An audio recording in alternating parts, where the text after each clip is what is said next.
Thank you very much. Our able leader of Parliamentary Front, my leader of opposition when I was here, Right Honorable Kizza, distinguished guests, honorable members, ladies and gentlemen, a very good afternoon to you.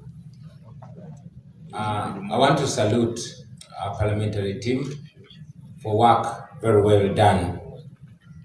I was listening both with gladness but also with anger as the leader of opposition was speaking to us. I've had the opportunity to quickly go through the write-ups of the alternative budget, and I was in real sense comparing the ideal and the real. That is definitely ideal. And if we do things that way, we can be able to revolutionize every sector in our country. But unfortunately, we have the real to grapple with. We have the reality to deal with here. Nothing encourages like the theme of today, combating corruption, a sure way of effective service delivery. Yes, combating that corruption. And I'll quote one eminent leader that we have in this country, Museveni, Israel, who was speaking a few weeks ago. He said, and I agree with him, that back in the day, President Obote noted that the problem of Uganda and Africa generally is reduced into three things. That is poverty, that is ignorance, and disease. And he was spot on. Today, Museveni reduced the problem in Uganda. It is no longer poverty, ignorance, and disease, but it is centrally corruption. Because corruption is the center of all this. I want to salute our parliamentary front for the continued fight. And ladies and gentlemen, indeed there's no better place to talk about corruption than here, the Parliament of Uganda, which has distinguished itself in recent days as the high temple of corruption. I hate to use those words, but if we are to deal with the problem, then understanding it and addressing it in reality is a first step. This parliament has had the most outrageous scandals recently. In recent times, we've seen the Speaker of Parliament with impunity siphoning taxpayers' money.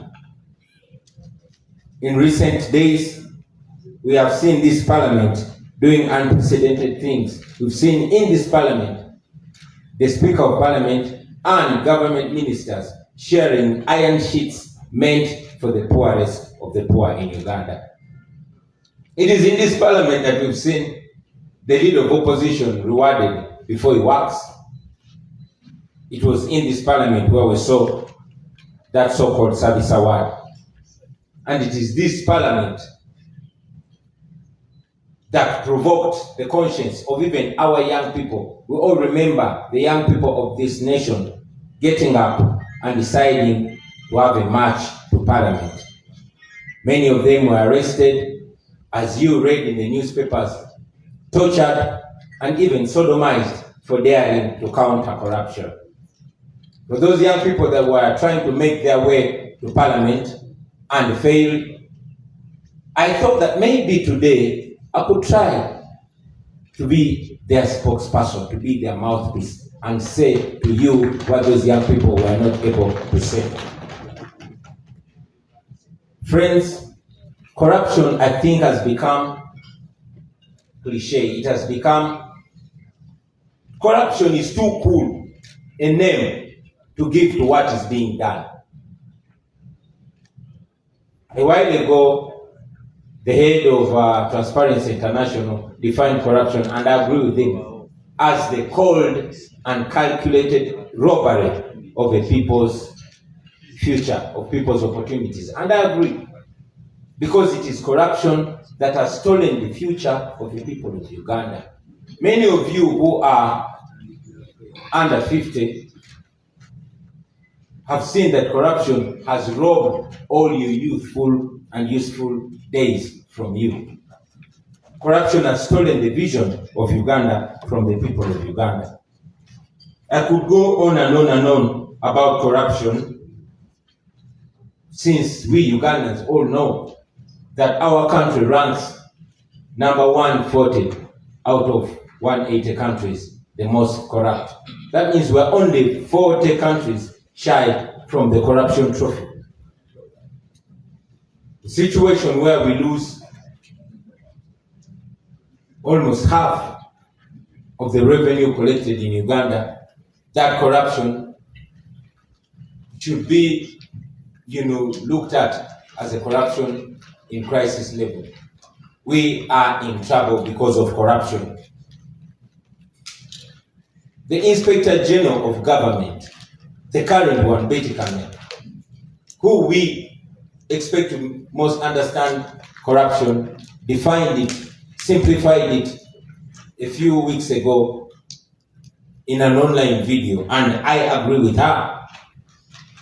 She once again told us that we lose to the tune of 10 trillion. I believe it could be more to corruption.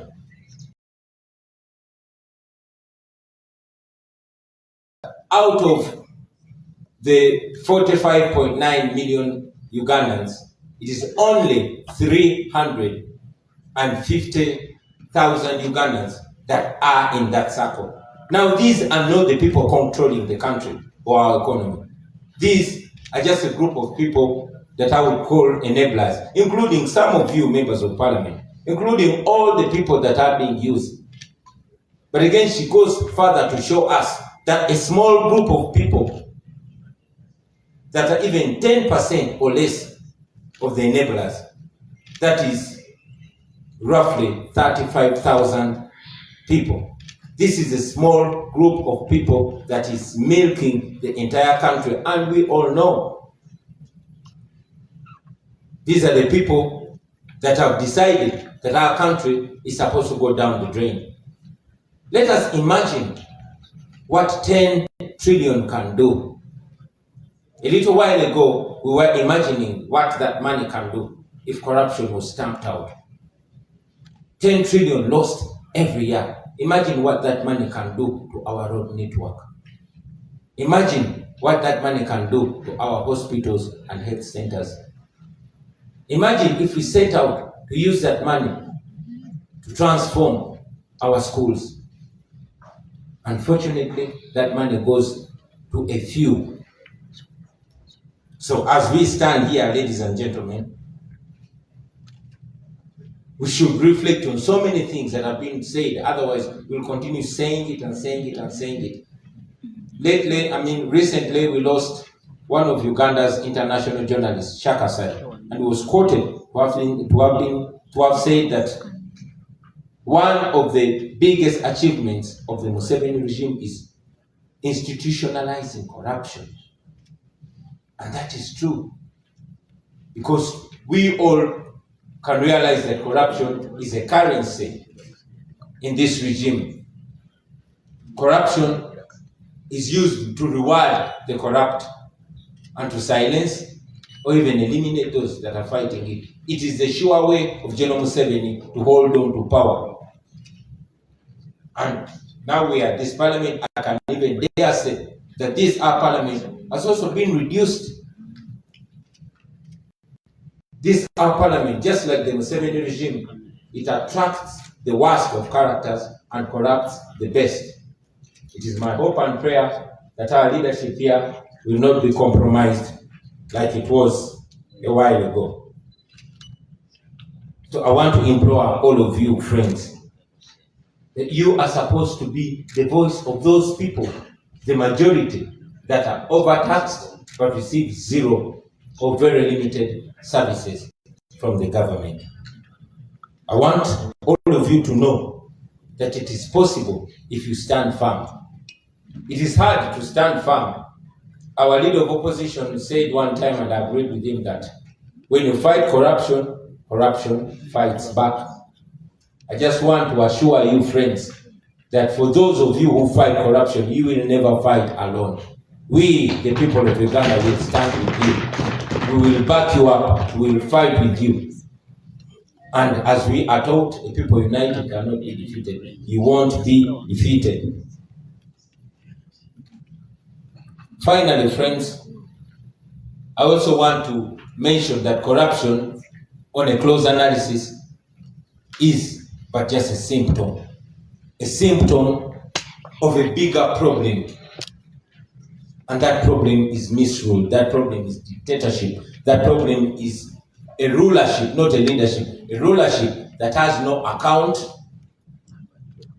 that does not feel obliged with the people and is not answerable to the people. Friends, when you see flies hovering over a mess, you don't just spray the flies. You remove the mess and the flies will go away. We need to remove this dictatorship and corruption will be destroyed. Thank you very much.